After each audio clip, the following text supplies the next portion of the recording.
What are you guys talking about? Killing people. What the Today we're talking about Chucky, the iconic killer doll slasher franchise. Though the series started under the name Child's Play, Chucky seems to be ubiquitous when referring to the franchise these days. I've been thinking a lot as we approach 2025 that being a Chucky fan in 2024 feels weird. With Syfy and USA canceling the Chucky TV series after only 3 seasons, the horizon looks a little bleak for our favorite crazed killer doll. But with the many succulent loose threads that series creator Don Mancini left at the end of season 3, many Chucky fans have to wonder, what's next? Before I start ranting, I'll go ahead and drop a spoiler warning here. I'm going to be discussing all things Child's Play, the Chucky TV series, as well as some newer movies like Terrifier 3 and In a Violent Nature. If you haven't seen any of these movies or the TV series, pause now, go watch all of them, and then come back and let me tell you how to feel about it. Looking at Chucky, we have to go Universal, wink wink, to get the full scope of this conundrum. With his roots set in the eerie OG film to where he has come to now, Don Mancini and co can really take this thing wherever they want to. I say that because looking at the franchise's history, Chucky just keeps coming back, and usually for the better. I'm looking at you, Cult of Chucky. We've seen Charles Lee Ray go from the Chicago high-rises to the suburbs, military academies, road trips. The little guy can do it all. Heck, he's even had children and gotten hitched. But what's going to be the next pitch to get this good guy back on the big screen, especially since a spin-off TV series isn't likely? Though a Glenda spin-off has massive potential, like a dark road trip comedy, but with even more of the series' patented queer sensibilities. Taking all of that into account, let's look at where we're at with slashers today. In 2024, we got the art house ambient slasher In a Violent Nature, which came built in with plenty of world-expanding possibilities for the movie's main character, Johnny. While I wouldn't call it a slasher, Longlegs was a big name in horror/mystery thrillers for 2024. The titular character's screen presence and ambiance oozed Buffalo Bill, as well as other well-known serial killers of the past. Finally, we saw a massive indie success in Damien Leone's Terrifier 3. And while he didn't quite rewrite the playbook, Terrifier has definitely been cemented into the annals of iconic slashers. On the topic of Terrifier 3, I'd like to introduce the idea of setting and how important that can be to a movie's success and timelessness. Terrifier 3 will forever be known as a Christmas movie just because it was set during the holidays. Bright lights, decorated trees, and quiet, unsettling snow. Art the Clown was perfect to throw into that mix, and the movie is definitely going to get a resurgence once it hits streaming and goes physical this holiday season. So we're talking about Christmas, setting, and Chucky, so you might have an idea of where I'm going with this. There is one key scene from the Chucky franchise that popped into my mind the other day, and I knew I just had to write a script about it. So, you don't believe in Santa Claus?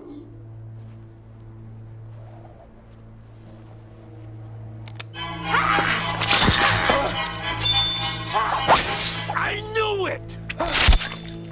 You're not real. That's right, it's the Seed of Chucky Santa scene. The ambiance is off the charts, the tension even more so, and the dolls have never looked better. I'm a big Seed of Chucky defender. It's become a real comfort watch for me this year. Now, yes, I acknowledge we get some holiday action in the Chucky TV series, specifically the season 2 finale, Chucky Actually, and in season 3, episode 6, Chucky tries to, and nearly does, blow up the North Pole. So I don't see Don Mancini topping the manic heights of Chucky season 3, but the potential for a Christmas-themed Chucky movie is literally written into his DNA. The guy's a freaking toy! You are a toy! Like they did with Curse of Chucky, start with a soft reboot while keeping with the timeline continuity of the previous films. Jennifer Tilly, Glenn and Glenda, they can all be floating out there in the ether while Chucky gets up to his Christmas shenanigans. Now, if you remember, at the end of season 3, we were introduced to Wendell Wilkins, played by John Waters, who is the creator of the Good Guy doll and Chucky's kinda sorta daddy. He could mail Chucky to a new family, preferably somewhere far, far away from Hackensack, as well as as series mainstays like Jake, Devin, and Lexi, who were already incapacitated at the end of season 3 anyway, so those loose ends have kind of been tied up. And that's pretty much the pitch. Let the Chuck wreak some Christmas havoc, and then maybe Jennifer Tilly and the twins show up to aid in that havoc, and or potentially teach Chucky about the Christmas spirit or the true meaning of Christmas. Chucky would just be happy to have his family all together in one place for once, and they can finally go caroling together. Maybe throw in some daddy issues with Wendell being an absentee father, and then as the movie kind of comes to a close, they come together as a family. There is so much they could do with the Christmas setting. As you know from my Terrifier and In a Violent Nature videos, I'm a big fan of slasher crossovers. While the lore building and story of the Terrifier franchise isn't that deep, there is still something interesting to be mined there. In Terrifier 3, it's established that the demon from Terrifier 2, the little pale girl, requires a physical entity to shackle itself to in order to enact its evil deeds. Enter Art the Clown. This reminds me about Charles Lee Ray's adventures in the afterlife spirit world in Chucky season 3, and how Mancini might be able to manipulate the current wave of slasher horror to revive Chucky on the big screen. Having Chucky be possessed by the demon inhabiting Vicky in Terrifier 3 might be an interesting way to get him back into the conversation, and he could even team up with Art the Clown for more mayhem. There's a lot of potential for Chucky in general, but if this idea brings back slasher crossovers in 2025, that would be something. What does it mean to be a Chucky fan in 2024 and going into 2025? It means a whole lot of sitting and thinking about what's next, and more importantly, hoping for more. It's a shame the show was ended prematurely, as it was an amazing celebration of horror history, and I'd never seen a TV series go off the rails the way Chucky did. I mean, they just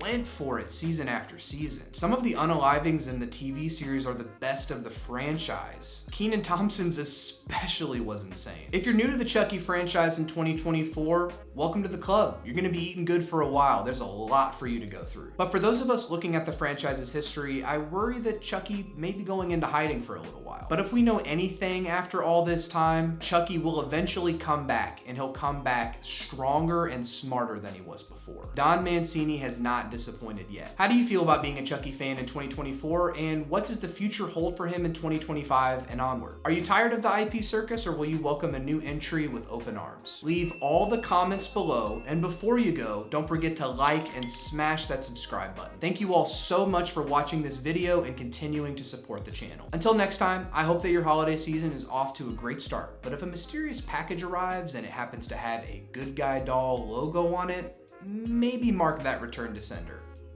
Just my 2 cents. Peace. Do you have any idea how that can fuck with your mind? Looking at Chunky.